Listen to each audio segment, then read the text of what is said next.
Hey, what's going on, everybody? Welcome to another episode of your favorite podcast, Cigar Store Idiots. I am Rob, and I have with me my good buddy Arlo. Hello.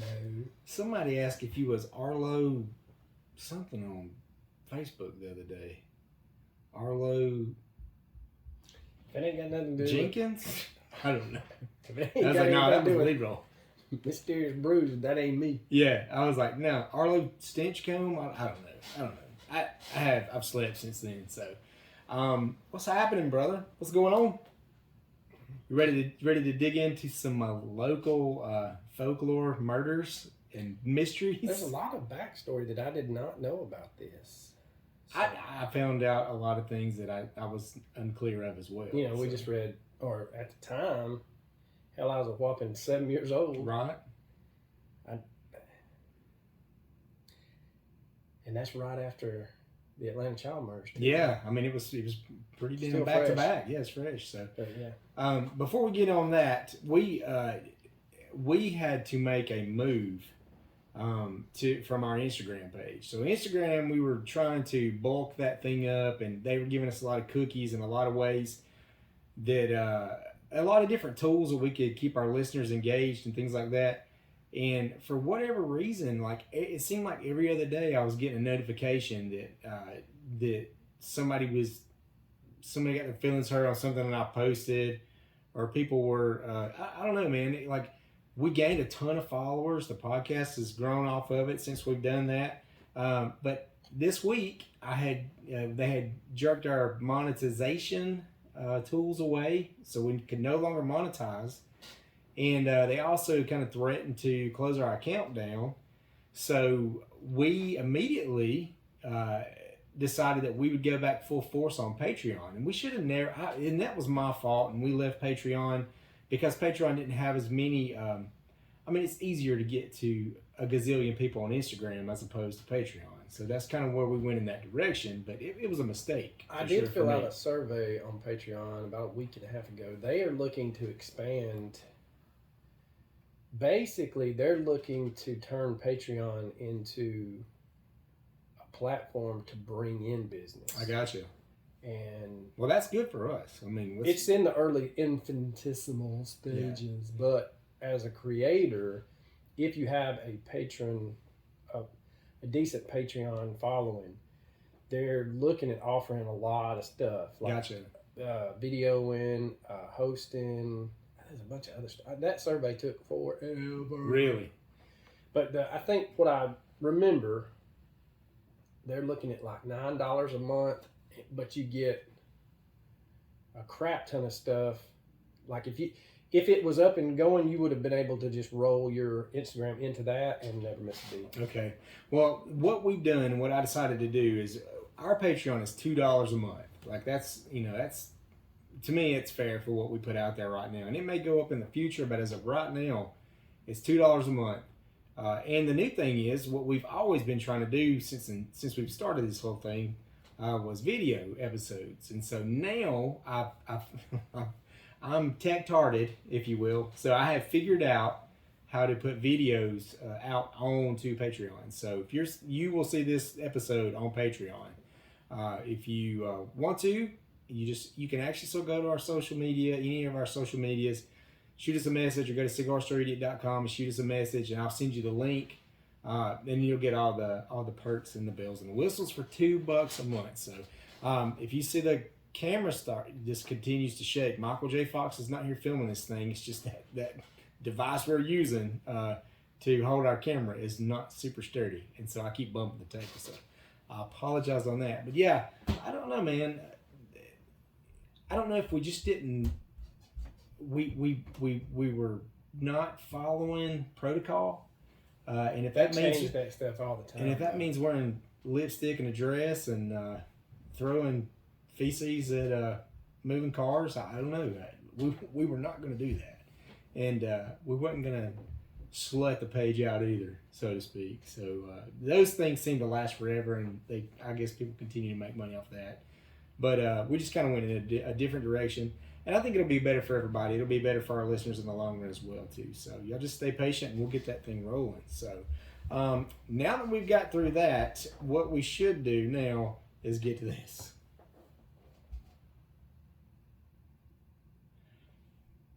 On today's What the Florida, we're not in Florida. We're actually going to take you to Louisville, Kentucky. It's pretty much as Florida as you can get. A man in Kentucky, which is in Louisville, is the largest city, facing criminal charges after allegedly shooting his roommate over a dispute. Shot him in the ass. Because he ate the last Hot Pocket in the refrigerator. And I almost this week, because we knew about this in a group message with our good buddy Heater, who lives in Kentucky. I was at the grocery store and they had Hot Pockets 2 for $5 boxes. Oh. And I almost took a picture and said, "Hey, you think if I ship this to you, you can get it to that old boy?" Yeah. Keep yourself safe, man. We'll send you some Hot Pockets. So, you got Clifton Williams, 64 years old, was arrested on assault charges Sunday as he was accused of shooting, or he accused his roommate of eating the last Hot Pocket. Then he attacked him, and then following that, he shot him in the buttocks, according to the Metro Police Department. According to the police, Williams started throwing a fit, and then he started throwing tiles after he realized the man had the last microwavable turnover had gone missing. He was so irate that then he shot him in the butt, and then he tried to escape. And his mugshot's the best. He's grinning like a possum eating briars. What is wrong with this guy? He's on probation for contacting the victim, who was taken to University of Louisville. It sounds like Louisiana. Hospital for non-life-threatening injuries, and his bond was only $7,500. It was a superficial wound. He shot him in the ass. The government kept all that money for the $1 million wound. This is like a Forrest Gump story if I ever heard one. He's eating that ice cream and then Lieutenant Dan dumped it in that metal urinal thing, bedpan. Yeah. I drank 37 of them Dr. Pepper's. I got a baby. It's, I don't know, man. It's just funny as hell. So, Heater, stay safe up there, man. We got some deals on Hot Pockets. We'll send them your way. Yeah, man. So, here's something that came across today. I don't know if you were big fans of That 70s Show. Did you watch that? So, Danny Masterson was one of the characters, and he's a red-headed guy with the John Lennon glasses. He's a big Scientologist. He also is guilty of rape on his retrial case. About time. And he will go to jail now. So, it looks like he don't got another shot to shake it out. So.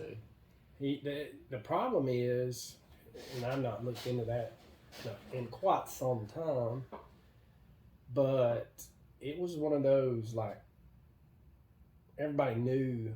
Yeah, it's one of them seedy Hollywood deals. Like, they knew it, just keep it quiet. And as Ricky Gervais say, he's your friend. Shut up. Yeah, exactly.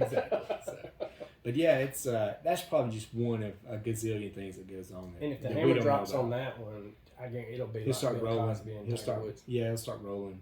The other stories will start rolling out. So, I mean, we even came back to, we watch not American Horror Story. What was it? Stranger Things. So what Stranger Things? There was a girl on Stranger Things that stepped away from acting altogether. She quit. Yeah, I saw that. Because the producer wanted to know her underwear. Yeah. Wanted to see it. Yeah, wanted to see it, and also told her that she could get a better role, more speaking lines, if she would slob the knob or some sort of that. So yeah, play. Yeah, she said, "Fuck it, I'm out." Yeah, she did. And I'm glad. Yeah, kudos to her. I wished it was easier for more women to just kind of walk away from it. Well, I saw a clip from when Corey Feldman was on The View when Barbara Walters was still there, and she totally goes for Hollywood side. Yeah. And she goes, "Why would you say these terrible things about these people?" She goes, "What are you saying to these parents?" He said, "Don't let your children out of your sight and understand there's predators out there." Yeah. I mean, it's a whole industry full of them. Yeah, and that was a long time ago. And then there was somebody else that said that they were trying to warn people about Hollywood. And it wasn't Mel Gibson or... How about the one I sent you with Ricky Schroeder? Remember him on Silver Spoons? Well, Dawson's Creek, the blonde-headed guy that was in Varsity Blues. James Vanderbeek? Yeah. He released one too. Yeah. So, these guys are coming out talking about it. It's... but it's career suicide. And you remember Joey Lawrence that was on Blossom? His brother, I can't remember, is it Matthew Lawrence? It seems like his name was. He gave this whole interview on how he was propositioned multiple times by directors in big movie roles. And he was like, no, I'm not doing that. And it's like, okay, thanks for coming in. There's a guy that has a podcast, and he's the one that his famous clip is, "I'm not in the business of making employees. I'm in the business of making motherfuckers." Yeah. And he's got the goatee and the beard. I've seen that guy. Yep. Well, he had about a 3-minute video I saw where he puts in to perspective why Target, North Face, Kohl's, Bud Light, all of them are doing what they're doing. And it will make you think. Yeah, I saw the same thing. You talking about where It's an ECG? CEI. Yeah. And now there's the CEI and the DEI. The CEI is corporate and DEI is diversity, education. I can't. Basically, he said that they're by boycott. He said he didn't say not to boycott. He said you just have to understand to get these companies to get paid have to go along with these whatever the initials are. Yeah. He said, but what you don't understand is the drivers and the salesmen are the ones that are going to lose their jobs. Exactly. And he had a great point, but at the same time, they get all these breaks from the government, tax funding, things like that. it's a double-edged sword. I mean, either the public doesn't, and that's capitalism at its best, either the public doesn't drive your product and sinks your ass, or they turn a blind eye to it and more shit like this keeps happening. And I hate it, but I will say this, and if you've ever been a salesman for a beverage, whether it's beer or soda, those companies are hiring left and right. Yeah, I mean, they're still hiring. I've been out of Coke for 5 or 6 years now, and they're still hiring drivers. They're still hiring, entry-level positions. So it's not like, while it would suck, and I say this all the time, at some point your beliefs outweigh your paycheck. Right. And if they don't, what does that say? Your moral compass is broken. Yeah. So. I mean, it's a humbling experience to go from a nice, comfortable salary to something that you're like, well, we might be looking at that double wide down the road. For sure. Or shit, that cardboard box over there by the shrimp boat. Yeah.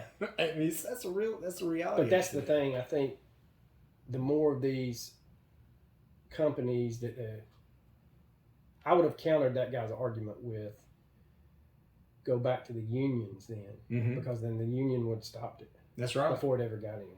UPS is in a little bit of a pickle right now. So. Oh, I meant to say this on a couple of episodes ago. FedEx has changed their shipping of alcohol. Really? Yes. Oh. You can now ship alcohol. Heater? Yes. As long as there is an adult 21 or older to sign for it. I know a guy that'll sign for it right here. Just let me know if you got any good stuff you need us to sample. If you want us to sample something that you can only get in your town.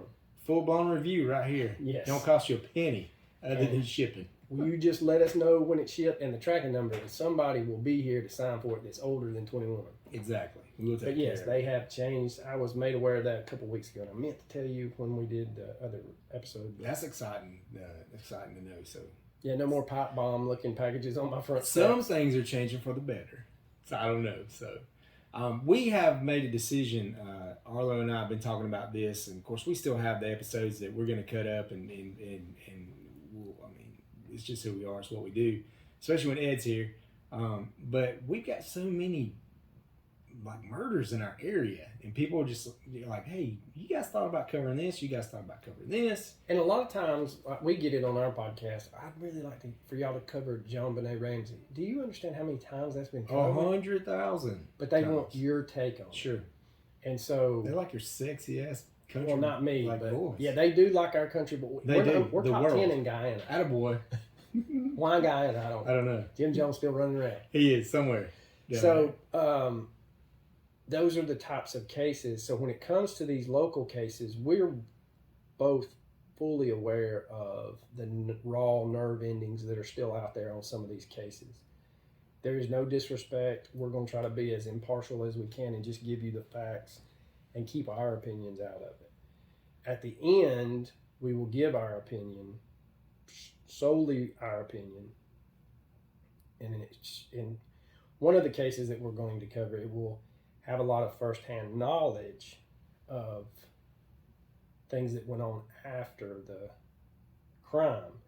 However, if we just dance through the tulips, you know, my thing is this: you can either be offended and learn something and have an open mind that we would cover some of these stories, or you can be closed-minded and you don't have to listen to that episode. Sure. And it's not that we're trying to alienate our audience or alienate people in the community. That's not it. There's things that have gone on. Like in the case tonight, thank God, the governor of Alabama weighed in. Absolutely. And she was like, no, it ain't happening. So in this one, we're going to we'll be talking about Alvin and Judith and Neelley. In the next couple of episodes, we've got another one that we're going to talk about. Judith Ann Neelley was up for parole when she was denied. That's what you were talking about 6 days ago. 6 days ago. Well, the next case we're going to talk about, this individual is up for parole as well this year, 2023. So it's not the fact that we're telling this to open up fresh wounds and make people feel bad about it or you know, break open, you know, hard feelings again, but we just don't want people to forget how terrible these people were. And when you're coming up for parole, we want people to remember, feel it again. Make sure somebody feels it again. So at the end of the if day, there is a bleeding heart, if there is a bleeding heart somewhere that's trying to, that can push the right buttons to get this person out of jail on parole because it's been 30 something years. If they were an accomplice to the murder, like drove the car that didn't, and they didn't know, like I'll use the suicide. That happened. It's probably been almost a year now. Those three guys. One guy killed himself, and the other two were convicted of murder because they were there when he committed suicide. That was a travesty of justice. That was terrible. And those poor fuckers lost half their lives. Yeah, they should have been exonerated. Go. Yeah, it doesn't matter. And this is a slippery slope too. I can assure you, they probably tried everything they could not to get him to play Russian roulette. Sure. And when the gun goes off, you can't put the bullet back in the gun. It's done. It's a wrap. So those types of cases, we will be in the forefront of championing those individuals being set free. And we'll get into the other case next week or in the next week, whenever we do it. There's a level of evilness that people have. And it's similar to what was discussed with Ted Bundy. Right. There's a split personality there. And when that switch is flipped, there's nothing behind those eyes. Sure. We call it shark eyes. I mean, there's nobody home. The lights are on, nobody's home. So there's a lot of master manipulators out there that hide behind a pretty face and a soft word. And those are I feel like, the most dangerous types of people. Sure, I do too. They're super manipulative. Nexium comes to mind. I mean, he said all the right things and was ugly as hell. God almighty. Could you imagine, though, we even talk Velcro shoes and volleyball knee pads. So we even talk about, too, like that people that, like Hitler, or you got somebody like Jim Jones, or you got somebody like the Nexium guy. Well, they said Dorothea Puente, to an extent, was that way. She was rubbing elbows with the governor of California, senators out there. Hell, she had 8 people buried in her front yard. Could you imagine how if things would have been so much different if they would have used that for something positive? Like if they would have used that charisma, all that charismatic way they carry themselves in a positive manner. Imagine how many great things could have got done. And the sad thing is, in Jim Jones's early life in Indianapolis, he broke the color barrier. Yeah. He went to those white-only businesses and said, look, I can pack this restaurant out twice. I'll turn this place over twice. You just have to allow them to come in and eat. And they did. And so then the color barrier in inner city Indianapolis was broken. If he had stayed that course, instead of chasing what in the world happened to him, dude? He went. It's the narcissistic personality. Yeah. And that's like the David thing. Koresh. Same thing. Yeah. Same thing. He could have done, I don't know if David Koresh could have done anything, but he could have been just left alone. Sure. You know, when it comes down to, I think the other thing is this, take the ATF out of that situation. If Department of Children's Services had been called because of 14-year-old brides, then yeah, let's get that sick fuck off the street. Absolutely. And I think that's where people kind of misconstrued why we cover some of the cases we cover. And I'll tell you, and I got real emotional when I was in Arkansas. I got to talk to the lady and Jennifer Buchholz, who Rob and I did an interview with her on the Zodiac when that first broke, and they thought that they didn't think, hell, they are on the right track with who they think is the Zodiac. I got to talk to her and her husband and author George Jarrett about the Rebecca Gould case that we covered on our podcast way back. Which was? Like episode 40 something or 63. Mysterious Bruce. When I found out that they had arrested, no, I'm sorry. It was before I had found out they had arrested someone.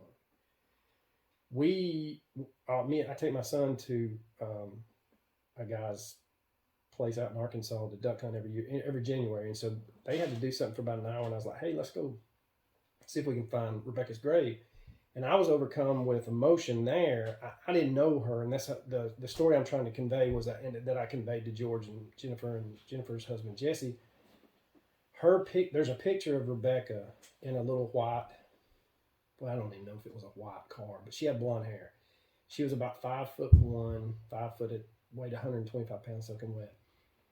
But her personality was the same as a girl that I coached in softball that died tragically in a car accident. And I don't know if it was that my brain made the connection, but their personalities seemed to be the same. So when I saw Rebecca's case, Megan's personality is the one that took over.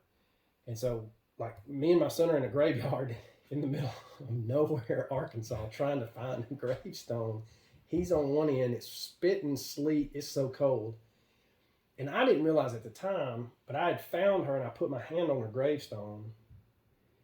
And when I did, I guess he saw and he come over there and I was bawling. Yeah. And I think he was 16 at the time or 15. And it's just one of those things where while we got the story out, and there's another thing I was going to say. A lot of people, why are you doing a podcast? Or why are you writing this book about this certain case? It's because there's a lot of things that we get handed or cases we're told about, and we did one in Albany. I'd never heard of, and it's a huge thing down there. But it's just our audience gets to hear that story for the first time, so we're keeping that story alive, the victim alive. Our podcast didn't make or break that case. However, the lady that gave us that case, she was behind the scenes with everyone else trying to get that piece of shit arrested, and he eventually was. But that's my thing, going back, now circling all the way back. Us telling these stories, it's not to gash open to rip the Band-Aid off. It's for people to understand there may be some similarities between these behaviors leading up to something that you may be going through. And then there's people out there that has that sixth sense that just knows. Just feel it. Yeah. He's lying. Yeah. She's lying, or, something's not right. And so it's more of just make you aware of certain situations. And how many times have you heard, or even we've said, you've been somewhere and you run into somebody this from your neighborhood or it's in your area, and we all say it's a small world.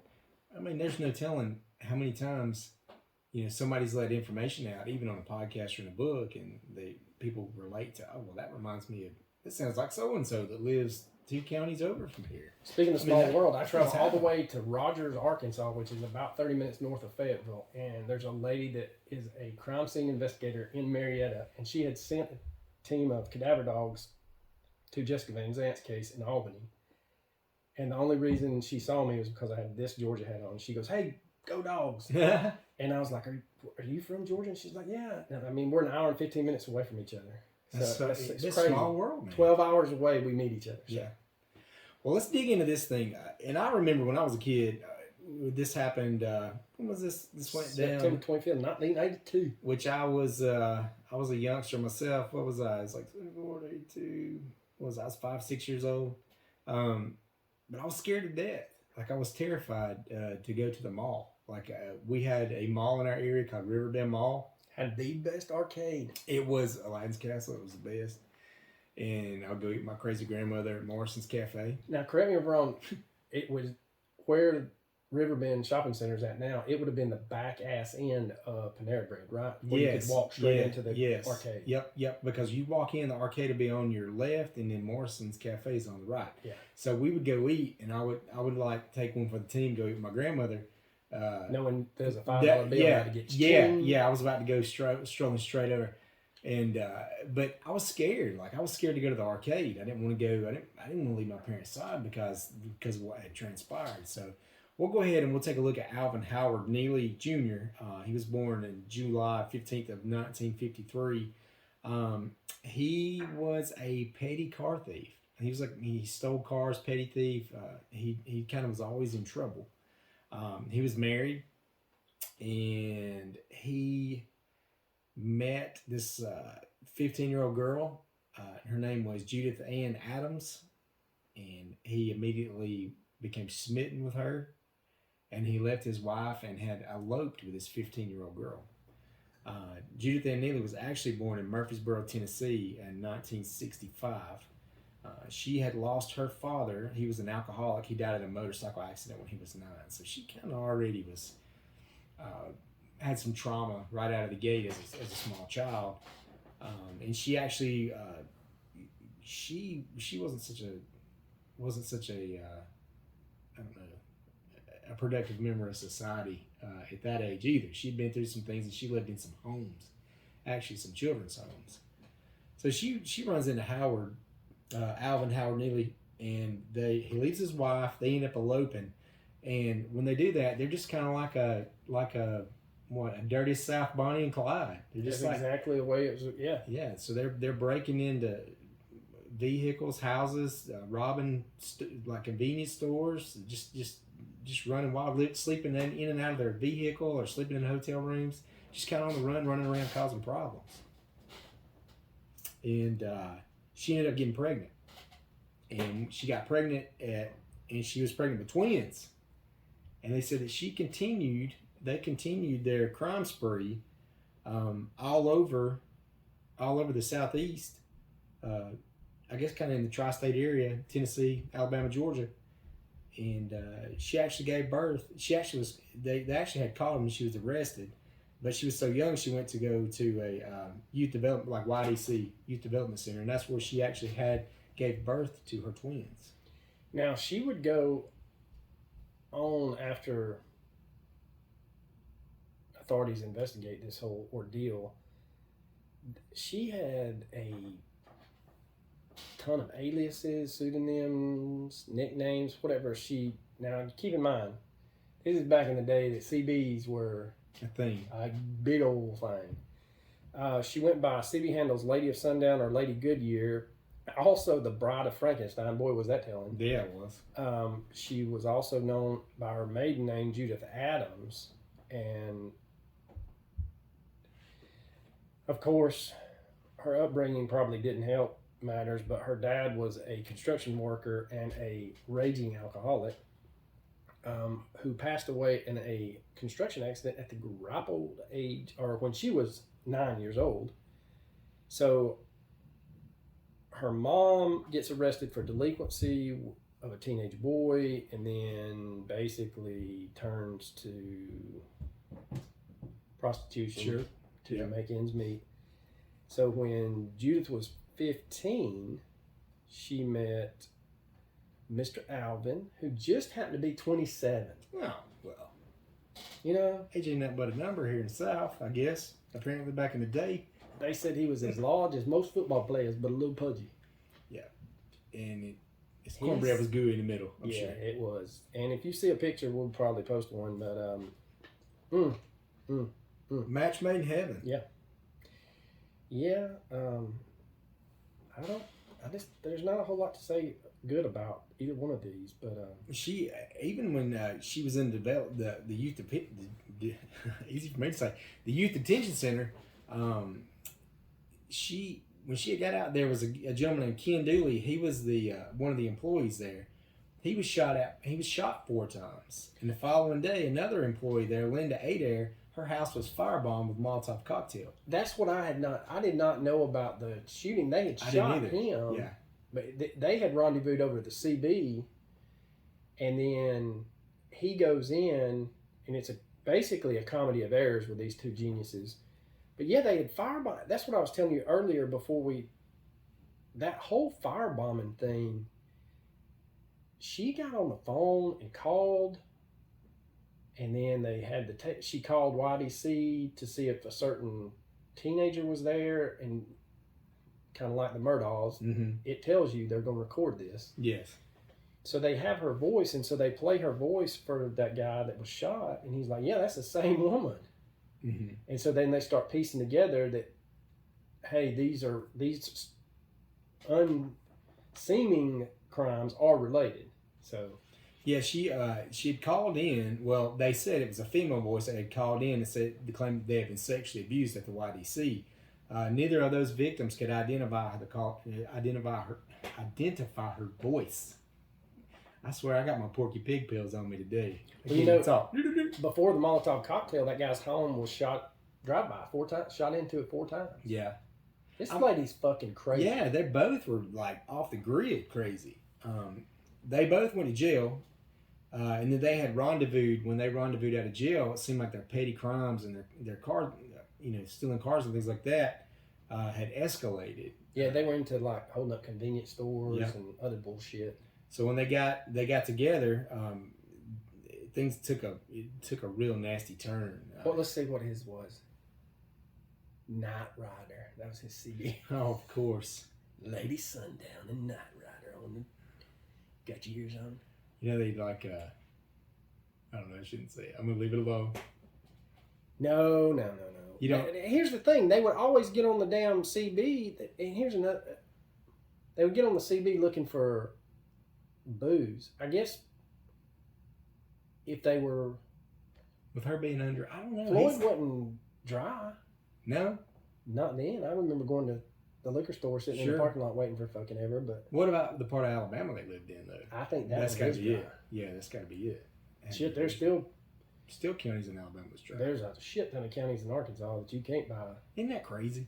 What about Tennessee, where they make I guarantee Jack Daniels? Oh yeah, for years you couldn't buy it there. Yeah. Now you could stick your face in that little window and inhale all those vapors and get drunker than shit. They got some great lemonade out there, I heard. Lynchburg lemonade. So, unfortunately, it was September 25th of 1982. They had went to Riverbend Mall, and they had went there to rob. They had robbed someone earlier, either previous week or previous month. Mm-hmm. And they were going to rob one of the stores inside the mall, which is pretty ballsy. But instead, they saw a small girl, a 13-year-old girl from Cedartown, Georgia. Her name was Lisa Ann Millican, and they had saw her at the arcade. She was actually one of the residents at the Ethel Harp's home. Is a facility for neglected and abused girls. And boys, she was there with that group in the mall, and she kind of got separated from them. She was in the arcade, and then they had coerced her to come outside to go with them, I guess to a party or something like that. And the girl got in the car with them, and then they drove from Rome to a hotel in Scottsboro, Alabama. And Scottsboro, Alabama from Rome is a pretty good drive. That's not a close drive at all. It's pretty far. How far would you say that is? From that side of Rome? About an hour and a half? Yeah, easy. Yeah. But back then, still though, it was the middle of the night. I mean, I guess if you were hauling ass, which I don't see how they would, because they theorized that there was a guise put on Lisa because she apparently went willingly, because no one ever saw anything. There's no struggle. Yeah. Nothing like that. I don't know. See, the other thing is that so going back, it says that she had been there with 5 of the girls from that home, and Now I apologize. It was 2 years earlier. These two dumbasses had robbed a woman at gunpoint there the day before Halloween. Now, the way. Okay, so she robs a lady 2 days before Halloween or the day before Halloween. She's arrested and spends time in jail for the robbery. That's when they're in jail. And then she goes back to this. You can't go back to the same watering hole. Yeah. But again, like he said, the cornbread's probably still gooey in the middle. But, you know, there was a, I guess, social worker there with those 5 girls. Mm-hmm. And I mean, it's one of those parenting moments. And we had it happen at Home Depot, and he was just fucking around. But he was about 4, and he thought he was going to hide in the air conditioners. And by God, he was standing right there talking to her, and I turned to read the price tag, and the motherfucker's gone. And that's how fast it can go. Yeah. And so, oh God, I couldn't even imagine. I could not even imagine. Yeah, that we were within seconds of locking that Home Depot down. Yeah. But that's the thing. You got 5 girls, teenage girls, who obviously are out on good behavior, mm-hmm. who have a checkered past if right. they are at YDC sure. or a girls' home for right. delinquents. Yeah. So your head's on a swivel, and you may have been distracted by one acting a fool, and then go turn your head to, and then it's over. Yeah. I mean, and gone. Yeah. And that's how quick it can happen. Yeah. That's what's so scary. That's why we try to scare our girls to death all the time, especially now Cadis is driving. So we always kind of, I'm like, hey, you don't realize who's watching you when you're out doing what you're doing. So, and this is a situation here that hour and a half drive to Scottsboro, I don't know what happened on that drive. I would think they probably was feeding her alcohol maybe on the drive there to kind of keep her chill, loosened up, whatever. But just think about back then, once you clear, because they would have they'd had to go back through town to go to Scottsboro, because you wouldn't have went through Cave Springs. No, you would have had to go through West Rome. Yeah. Yeah, that way. And then cut up. There's nothing. Especially back then. That's what I'm saying. Nothing there. Was that Kroger in West Rome open? Because that was a big deal when it first opened. That was the last sign. Well, Putt was it. Yeah. But the last sign of life out there in West Rome. Yeah. But that Kroger was it. Mm-hmm. Because nothing past that. It's all dark. And at 82, so it's already dark. So you're saying, let's say 9 p.m. They're in Scottsboro, say by 10:30. But between sundown, and that's the thing, that arcade stayed open as long as the mall did. And then towards the end of the mall, they had exterior entrance and exit that you could come in. Then they would stay open till like 11 or midnight on weekends. Mm-hmm. But I'm just trying to picture, there's nothing. I mean, hell, there's nothing now. Right. Once you clear the old Georgia power plant. Yeah. I mean, but back then, the gas station down there that has all the food, what's his name? Evans would have been dark because they closed at 6. Yep. So there's nothing between them and Scottsboro except that hotel. I mean, because between now, we went that way when we left. We went through Fort Payne and got on whatever road that is and went to Huntsville because I refused to go up that new highway between Birmingham and Memphis because it's like there shouldn't be a speed limit because there's fucking nothing on there except One Love's truck stop, and there should be a sign, either get gas now or die. Because you would not make it. It will be Mississippi before you can get it. Right. But anyway, I was just trying to think. You're right. They had to feed her something because it's just an hour and a half in a car, and there's nothing. There's nothing now. I mean, at some point, a 13-year-old kid's going to be getting antsy, like wanting out of the car. Or have to pee. Yeah, something's going on. So they had to be feeding her something.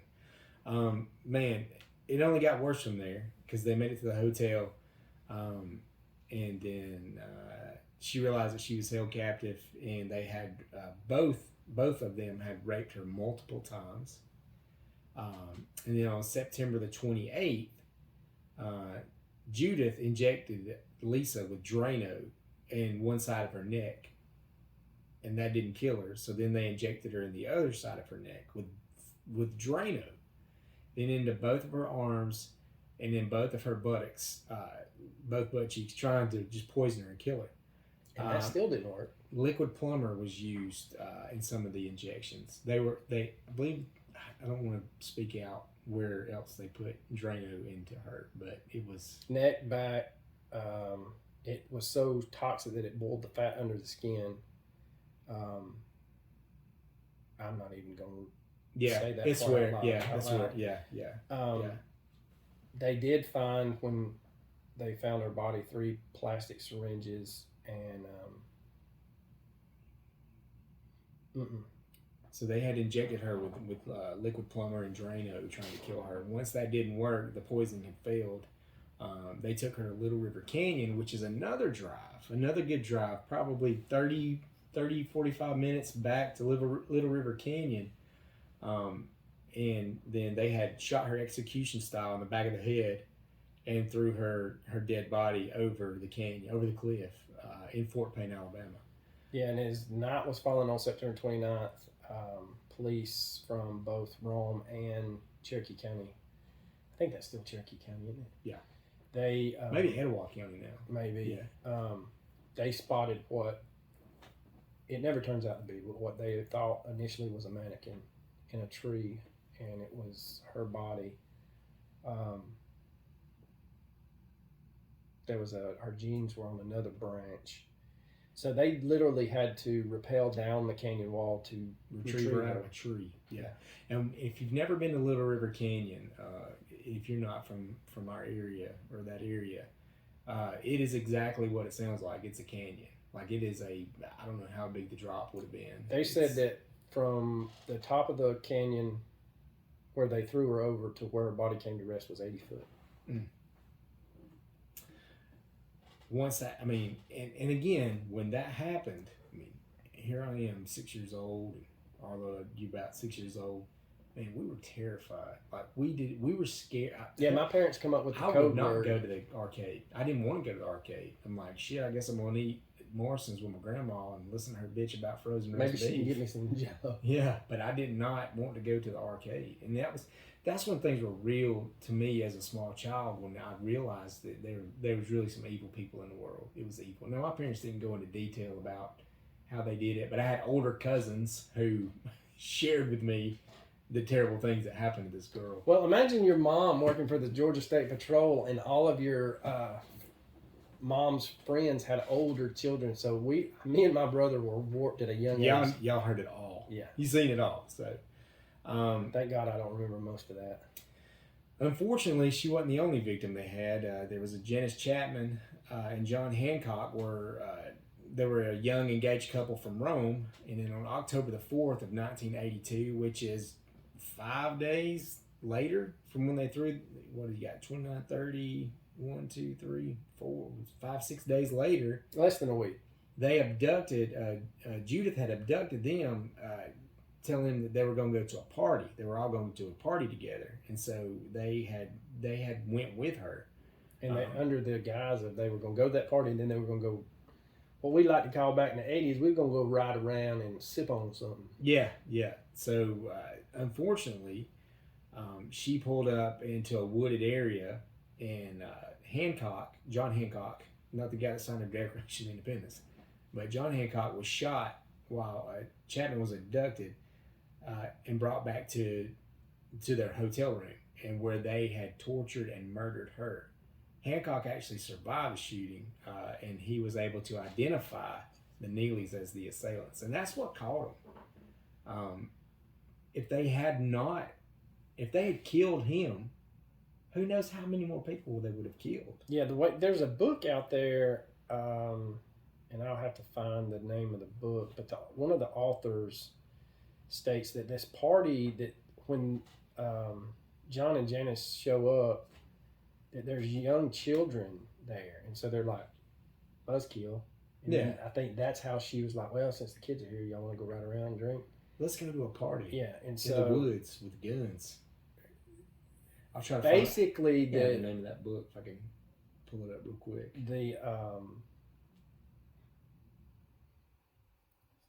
I will say this. I don't know if he was Rome police or Alabama. There was a detective, Sergeant Kenneth Kynes. He was assigned to head the investigation into Lisa's murder. But he had kind of he started lining things up that, you got the phone calls to the YDC, you got the robbery, you got a guy getting shot. Then you got this. he did his due diligence, and now we'll shit on police when they don't do what they're supposed to, but he did back then. There wasn't. He did pretty impeccable work. For back then. For back then, because there was no DNA. There was just hunches, and he played his hunches well. He and they say it all the time. It's cliche as hell, but he let the evidence lead him to, hey, all of these are connected to a certain individual. So, like you were saying, when John, they interview him, they play the YDC phone call, and then there was a lot of tips coming in when Lisa first disappeared, and it was them trying to implicate other people. That's how stupid they were. So they have those, and they realized real quick that these tips, the woman on these tips and the phone call to the YDC is the same woman. Person. So they played those for John, and he's the one that was like, yeah, that's lady whatever on CB handle. Yeah. And that's the same woman that tonight. So again, kudos to Mr. Kynes if he's still alive. I mean, you did outstanding work. Absolutely. The name of that book was called Early Graves, and it was written by Thomas H. Cook. Yes, you Thomas can find Cook, that book. So that is the book about that. Now he did, from what I can gather, he did like some eyeball deep research. Like he researched the families, he researched each crime, he embedded himself. That's when journalism was a respectable, honorable job. And basically explained to him, look, I'm going to write a book, but I want to get it right. Mm-hmm. And so I think when you're up front back then, especially, and to an extent today, if you are a credible human being and you are up front with investigators, now I'm not saying that they're all going to be like this, but I think they will feed you enough, help you along, because by the time he starts writing his book, I think they had been arrested. Mm-hmm. But he did, they say that book is extremely, extremely good. Our good buddy Corey Ferguson out of Center, Alabama, sent me that information. So thank you, Corey. Let's get to the arrest and trial. Again, you're talking about Kenneth Kynes was the lead detective on the case. He followed them about 3 weeks before apprehending them up in Murfreesboro, Tennessee. She was arrested October the 9th of 1982, and then Alvin was taken into custody a few days later. Judith had decided to be the perpetrator in the YDC. She was the perpetrator in the YDC attacks. And to avoid the death penalty, Alvin pled guilty to murder and aggravated assault in Georgia. He was not tried for the Millican murder. Kynes actually was able to use John's description along with the polygraph, and I want to say he was put under hypnosis too, maybe. Yeah, that was probably but he was able to get a composite sketch, and Kynes is stated that once he had that sketch in his hand, that's what broke the case wide open. Mm-hmm. He knew, now he had a name. Well, now he had the faces that he could go with the voices. The voices. Yeah. Judith's trial actually began March the 7th of 1983 in Fort Payne for the torture and murder of Millican. Before the trial, she actually gave birth to a third child. That trial lasted for 6 weeks, and she was ultimately convicted for torturing and murdering Lisa Ann Millican. Despite the jury's recommendation to sentence her to life in prison, Judge Randall Cole sentenced the 18-year-old mother of 3 to the Alabama's electric chair. After her conviction, she pled guilty to the Chatman murder as well. Yeah, I was right. It says that John was willing to submit to hypnosis to refresh his memory, so they took him to Atlanta to have it done. The only thing he could recall under hypnosis was a bumper sticker that he previously could not recollect. But he rode around town with Kynes, just basically driving through Rome and up through to Scottsboro and stuff like that to jog his memory. He said that he noticed cars that looked similar to the ones driven by his attackers, which were a brown Dodge and a red Granada. You think the bumper sticker was keep on trucking or shit happens? Probably the double ladies on the mud flat. Could be. There was some nuts. That was bumper stickers. That was a thing. That was really a thing. So it was have a groovy day. If the van's rocking, don't come a knocking. Now the testicles on Investigator Kynes are massive, because he brought in Linda and young Kenneth Dooley together in the police station, and played the cause for him. Yeah. Sorry, would you like to listen to what I got here? What you think? She's like, fifth. And they're saying that there was a grudge. She's playing the card that there was a grudge when she was at the YDC, but why would you attack a teenager in the same situation you were if you assumed that those things were still going on? Correct. You're just an evil piece of shit. Yes, that's all. That's what it all boils down to. So, like we said, Alvin was incarcerated in it's like Boston State Prison from 1983 to his death in October of 2005. At 18, Judith had become the youngest woman sentenced to death in the United States. She was placed on Alabama's death row, and she had appealed for a new trial, but it was denied in 87. In 1989, the Supreme Court actually affirmed her death sentence. And on January the 15th of 1999, Judith was days away from her execution. And why this happened, I couldn't tell you. Governor Fob James commuted her sentence to life in prison with the possibility of parole in 15 years. Thus, she would have had a minimum of a 31-year prison sentence if she met parole. And I apologize, it was not the dynamic duo of Stupid. It was Dooley and Adair, both victims of other little bitty crimes that the two had committed. That he brought them in and played that. So let me. No, but it all came out. Like everything stacked up against them. So that was a controversial decision. People were not happy that she had a chance to be paroled. Actually, it came up for parole January 2014. She would have been 49 to get out of jail. But Alabama actually passed a law in 2003 that made her ineligible. And 6 days ago, is that what we said? How many days ago was it? She was up for parole again, which governor said, "No, son, you're going to stay in there. We're going to keep you right where you at." We tell these stories because these people have a chance to get out. These people have a chance for parole, and we don't want anybody to forget how evil they are. Yeah, he was released on good behavior, I guess, and then she served her time because she was a minor. When he was released, he picked her up. They grabbed their children, God bless them, and started stealing checks from post offices. So, yeah, they were always into something. Like they was committing crimes like from the get, out of the womb, committing crimes. Here's how gooey their cornbread was. It's a little better way of what I was going to say. Yes. They nicknamed themselves Bonnie and Claude. Oh, well, that makes perfect sense. And Bonnie was spelled B-O-N-E-Y. B-O-N-N-E-Y? No, B-O-N-E-Y. Boney. She was Boney and Clyde. She was Boney and Claude. Boney and Claude. God dang it. Well, there's a name for this episode. Boney and Claude. And if you think we're making it up, just take a look at it. So, I don't know. It's stories like these, it just, it's hard for me to read it, and it's hard for me to believe that it's real, but it's even harder to know that I have daughters that I have to worry about that are out in this world, because the world ain't got any kinder, as the years go by. And so we just try our best to equip them with the knowledge and give them a sense of urgency to just pay attention to what's going on around them and don't engage with certain people. Now we got to deal with social media.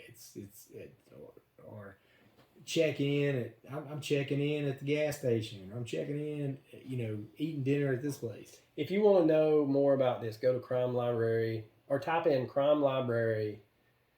Don't type in Boney and Claude. Don't, because you may get something way more worse. You may get a Boney. Yeah. Just type in Judith Ann Neelley Crime Library, and it's a little convoluted. There's like 11 pages you have to shift through, not sift, but shift it through. These two dumbasses kind of turned on each other in their confessions. That's the way it always happens. But even turning on each other, like she was still trying to protect him in some way. Yeah. There's a lot of gory details that we're not going to discuss. Right. There's only 2 ways your DNA gets on a 13-year-old. Right. there's a lot about this. I would like to read that book, or would I? Well, the next case that we're going to do is the same exact thing when they pit them against each other, and one pretty much coerces the other to take the heat, and they did it. Yeah, so, but the next one we have, there's audio recordings of her manipulation. Yes, and that how do they let them call? I guess that's the thing. How do you let them communicate with each other? That was the district attorney's biggest problem. Yeah, because wasn't there? I'll have to go back and watch. She must have straight up had some fireworks shooting out of her ass, like. Yeah, like the world, like he went deaf. Yeah, you didn't hear nothing but that. Pretty much. Nothing else mattered. Emergency broadcast system. Just like this is only a text. So, it was either, I want to say it was 48 hours, and I hate to shit on. I believe you're right. It was 48 hours. Crime documentaries. Even Dateline is a little fucking crooked. Yeah, there's about to be a Dateline episode pretty soon about the Rebecca Gould case, and they have decided not to include Rebecca. Well, they're not recording. Well, they're not. Yeah, they're not including Jen. They're not including Rebecca's dad and Jared. All because the Arkansas State Police and the district attorney and the former investigator said they wouldn't comment or they would not be part of the program. Okay, fuck off. You've already you butchered the case from the get-go, so we'll just shit on you. Yeah, sure. And you will not be there to defend yourself. Right. Because this is not the only time the Arkansas State Police has shit the bed. The reason I say that is because I remember seeing the Dateline episode on the one that we're going to do next, and I thought, man, there's a lot of shit that I know just from being in the vicinity that they didn't touch on or was an outright lie. Mm-hmm. Then, I don't know if it was within a year, 48 Hours did one, and they interviewed the district attorney, and she makes no bones about it, as well as played the jailhouse conversation. And I go back to, how does one convict call another convict? It makes no sense. How do they have cell phones in jail? How do they have a Facebook account? Well, these were recorded, so they were using the old payphone, so... I've heard this next case we're going to do, somebody in jail has a Facebook account. She does. So does the other one. I would surprise me. No, apparently it's a thing. So, and none of that makes sense to me. And also, you go back to these Judith Ann Neelley also did an interview in jail. She did an interview, and they made her look just as pleasant as she can be. And shame on those groups of people. Yeah, because what I was going to say was, like, she confessed an exonerated dildo. And I mean, she goes fucking hair by hair detail of what she did to her, of what she did to Lisa and Janice. Yeah, and what he did, and then his dumbass. There's some similarities between this case and the next one. He tells police where they can find Janice's body, but I didn't do it. No, they did it. They said they did it. They both were ratting each other out to try to get a lesser. That's how stupid he is. He drew them a map of where the body was at. Well, hey, fuck boy. Did he use crayons? Probably. From Applebee's. Yeah. Oh, God. You have to know or been in the car to draw a map there, Janice. Yeah. Again, Kynes is over there playing chess, and these fuckers are trying to get the checker situation. Man, they ain't even playing checkers at this point. They're playing pixie sticks. Pick up the sticks, boys. Well, man, that's about all I got for this episode in this case and this thing. Unfortunately, 2 people lost their lives. A very young girl. So sad. It's terrible. And Cedartown, Georgia, is literally 15 minutes from my house. And it was DeKalb County, Alabama. Was it? Okay, yeah. She's up there around Etowah County. Fort Pine. Yeah. But senseless loss of lives, and thank God that Hancock survived the gunshots, because it's like we said, if he had died out there in the woods after getting shot, there's no telling how many more people they just had a bloodlust to kill, and that's what they were out doing. And despite what the interview you saw and what we've discussed, the jury received the case on March 21st, quite late in the afternoon. by the next morning they had their verdict. Sure. Yeah, nobody was playing around with that. And that's the way it should be now, I feel like. We waste a lot of time, a lot of taxpayers' dollars. These people, these individuals, I don't think they're able to be rehabilitated, and good riddance to bad rubbish. She was in Wetumpka at the Julia Tutwiler prison for women, but I don't know if she's still there. She's so nice. She scooped up my shit to put on the shingle when I ate breakfast in the mornings. She's just got a good heart. She appealed it all the way to the Supreme Court. She sure did. How did she think she was going to win that? The U.S. Supreme Court, yeah, too. The U.S. Supreme Court. Not just Alabama's. Yeah. I don't know. I'm glad she's in jail. I hope she never gets out. I hope she rots in there. It's just my personal opinion on that whole matter. So. Oh, I know how she was commuted. It says right here. She was commuted because Governor Fob James decided that he was going to commute her sentence. Why? Before he left fucking prison. Why? Why, though? I mean, that's the whole question. Why? Why do we continue to drag that thing out, you know? Why? I don't know. It's a lot of questions.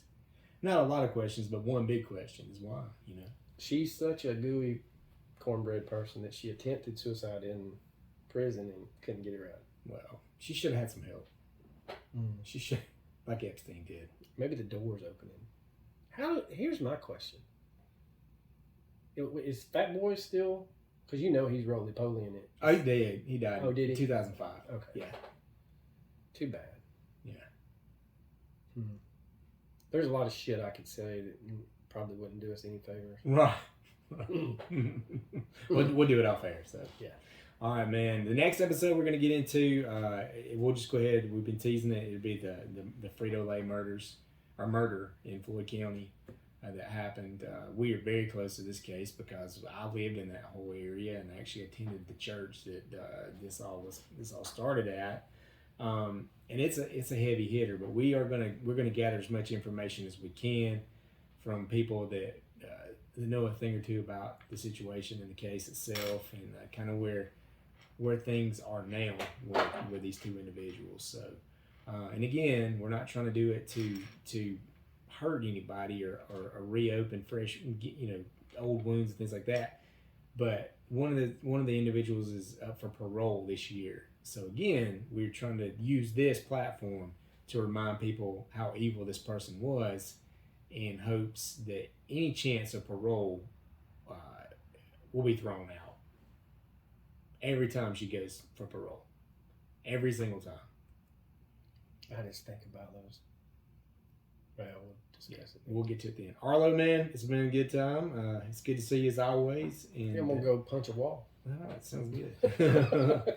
All right, take care. See ya. All right, later.